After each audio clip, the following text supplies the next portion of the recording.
शक। यूनानियों के बाद शक आए। शकों की 5 शाखाएं थी और हर शाखा की राजधानी भारत और अफगानिस्तान में अलग अलग भागों में थी। पहली शाखा ने अफगानिस्तान, दूसरी शाखा ने पंजाब, राजधानी तक्षशिला, तीसरी शाखा मथुरा, चौथी शाखा ने पश्चिमी भारत एवं पांचवी शाखा ने ऊपरी दक्कन पर प्रभुत्व स्थापित किया। प्रथम शक राजा मोअ था। शक मूलतः मध्य एशिया के निवासी थे और चारागाह की खोज में भारत आए। 58 ईसा पूर्व में उज्जैन के एक स्थानीय राजा ने शकों को पराजित करके बाहर खदेड़ दिया और विक्रमादित्य की उपाधि धारण की। शकों पर विजय के उपलक्ष्य में 58 ईसा पूर्व में एक नया संवत विक्रम संवत के नाम से प्रारंभ हुआ।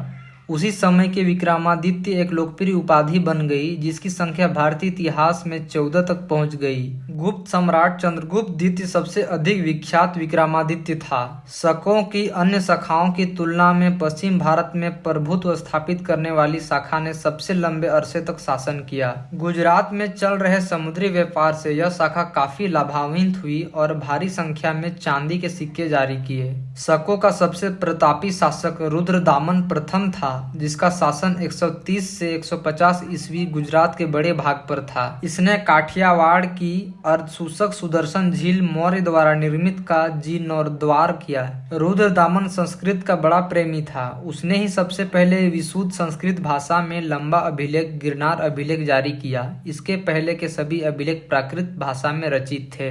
भारत में शक राजा अपने को क्षत्रप कहते थे। पार्थियाई या पहलुओं। पश्चिमोत्तर भारत में शकों के आधिपत्य के बाद पार्थियाई लोगों का आधिपत्य हुआ। सबसे प्रसिद्ध पार्थियाई राजा गोर्डफर्निस था। इसी के शासन काल में सेंट टॉमस ईसाई धर्म का प्रचार करने के लिए भारत आया था। पार्थियाई लोगों का मूल स्थान ईरान में था।